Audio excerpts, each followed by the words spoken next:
Assalamualaikum warahmatullahi wabarakatuh. Salam sejahtera bagi kita semua. Sini kami kelompok 4 akan mempresentasikan hasil kerja kami yang berjudul dampak COVID-19 terhadap ekonomi politik internasional. Sebelumnya perkenalkan, nama saya Usman Naufal, presensi NIM 1511883, dan juga teman saya Fahmi Hasan, NIM 1511859. Saya Adistia Wisnu Aksoro, NIM 1511864. Saya Denis Juantito Samaran, NIM 151180090.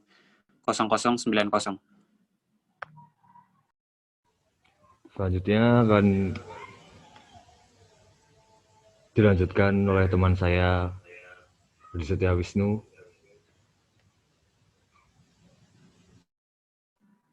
Ya, kita mulai dari proses awal adanya fenomena COVID-19. Jadi, sejak awal tahun 2020 hingga saat ini tidak ada satu orang pun yang dapat mengabaikan merebaknya COVID-19. Bukan hanya negara yang disibukkan oleh fenomena yang muncul tiba-tiba ini, tapi juga organisasi, paguyuban, bahkan individu.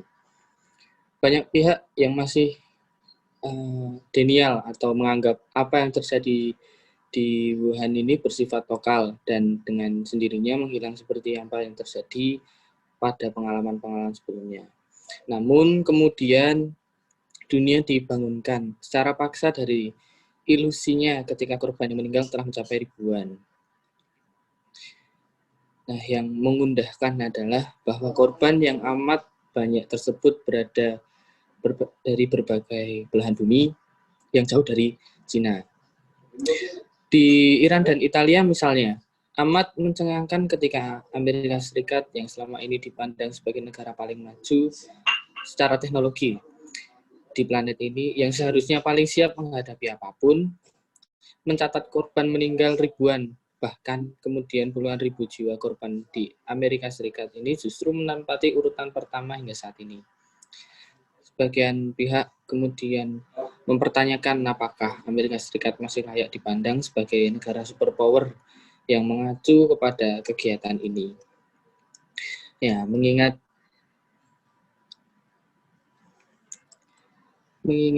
Amerika Serikat menjadi julukan negara superpower pada kegagalan ini di COVID-19 ini, persoalan ini amat sangat layak dan harus dipandang sebagai masalah global dan bukan sebagai masalah satu atau beberapa negara saja.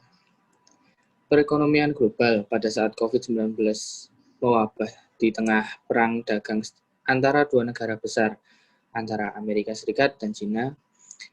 Amerika Serikat memandang pencapaian ekonomi yang dinikmati Cina didasarkan praktek perdagangan dan industri yang curang.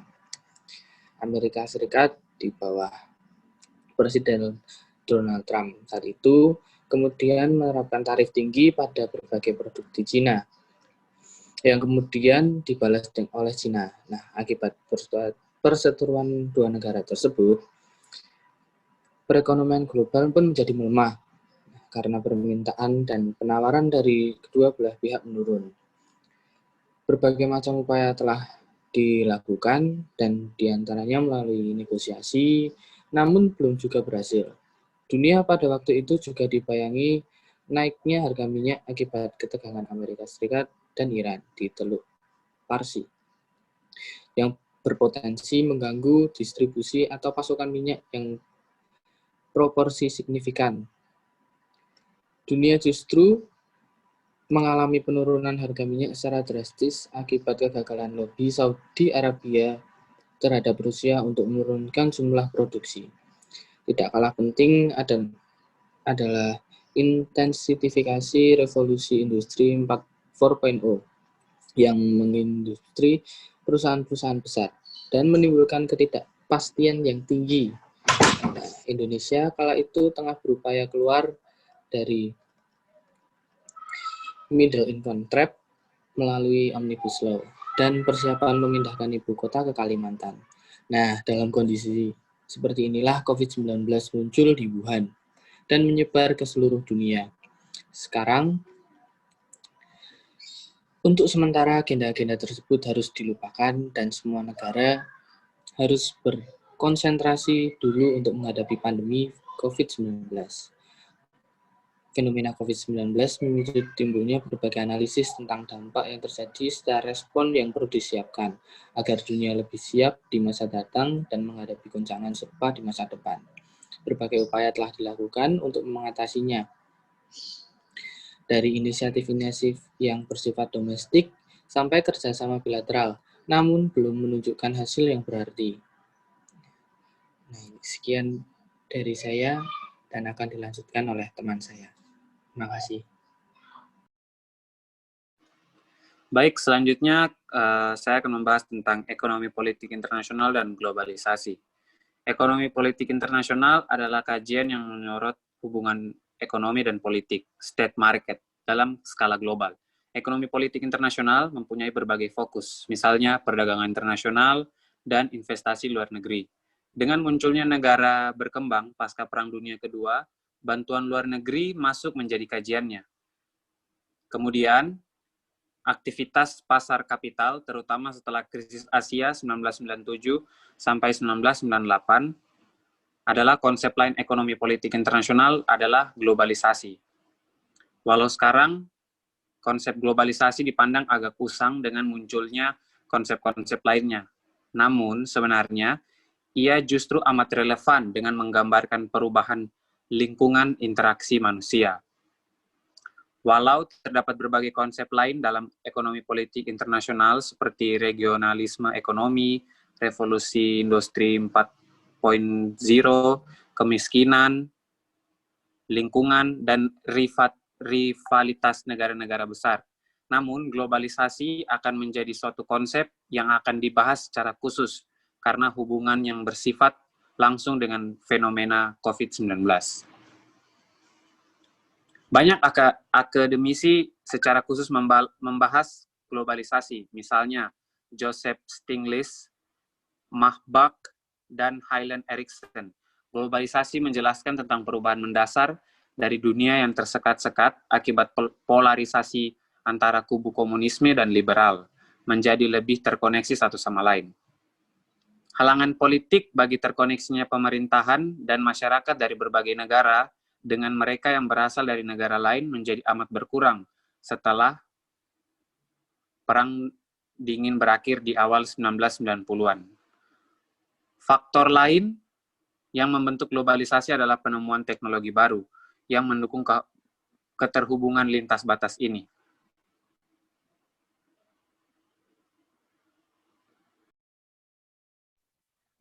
Lalu selanjutnya saya akan melanjutkan penjelasan mengenai dampak COVID terhadap ekonomi global tersebut. Nah, komputer yang diperkenalkan sebelumnya merupakan instrumen baru yang mampu menghubungkan suatu titik dengan titik lain yang terpisah ribuan kilometer di dunia ini.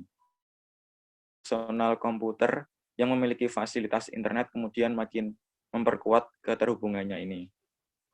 Nah, hasilnya adalah munculnya kemampuan miliaran manusia, bukan hanya pemerintahan ataupun organisasi, untuk mengadakan hubungan lintas batas negara tanpa dihambat lagi. Inilah yang senantiasa diusung konsep globalisasi, yang menurut Hyland Erickson disebut interconnectedness. Perlu disampaikan di sini bahwa pembahasan globalisasi pada kesempatan ini mengacu pada referensi Hyland Erickson ini. Nah, apabila penemuan teknologi internet berdampak pada terjadinya interconnectedness, maka berakhirnya Perang Dingin memungkinkan terjadinya mobilization atau mobilisasi orang secara masif. Nah, di sini terlihat bahwa globalisasi telah membawa dunia ke sebuah kecenderungan di mana hidup di atasnya terkoneksi dalam ide atau pikiran, di mana mobilisasi manusia terjadi secara masif dalam tingkat yang global. Dan di mana-mana hal tersebut terjadi dalam waktu yang amat singkat sehingga dampaknya akan menyebabkan vulnerability. Nah, Erikson ini juga menyuguhkan konsep acceleration yang menjelaskan bahwa perubahan yang terjadi berlangsung sangat cepat. Nah, perubahan ini pada gilirannya menimbulkan vulnerability atau suatu kerentanan yang timbul akibat ketidaksiapan untuk merespon terjadinya perubahan yang berlangsung secara cepat.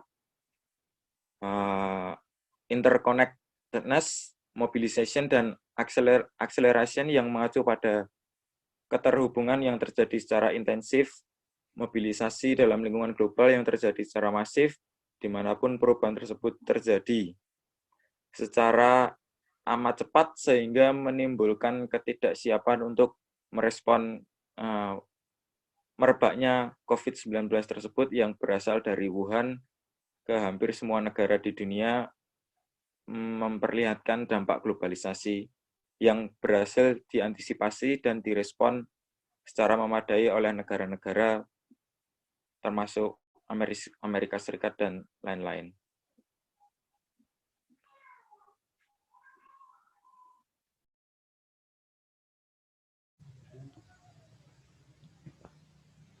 Kesimpulan dalam hasil presentasi kami yaitu COVID-19 yang bermula di Tiongkok hingga saat ini sudah menjadi masalah global, di mana saat pandemi ini muncul, perekonomian global tengah mengalami kontraksi, terutama disebabkan oleh persaingan Amerika Serikat dan Tiongkok sebagai dua negara besar.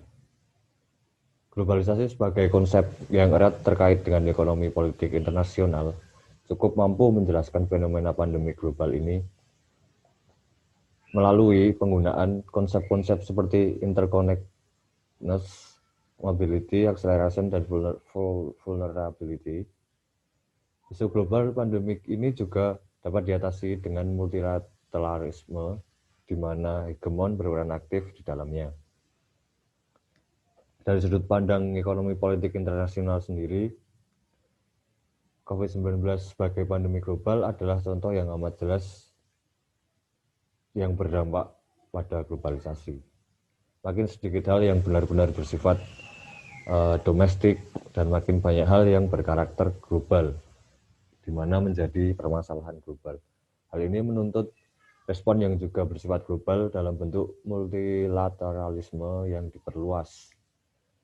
Multilateralisme merupakan jawaban yang realistik karena didukung oleh adanya faktor-faktor dan juga terdapat beberapa tantangan, terutama melemahnya peran hegemon dalam menyediakan global public goods. Sudah waktunya menghidupkan kembali serta mengintensifkan multilateralisme yang melemah sejak 2016. Pandemi global ini mengingatkan manusia akan pentingnya multilateralisme dalam masa krisis pandemi ini maupun tidak. Cukup sekian presentasi dari kelompok kami, kurang lebihnya mohon maaf. Assalamualaikum warahmatullahi wabarakatuh.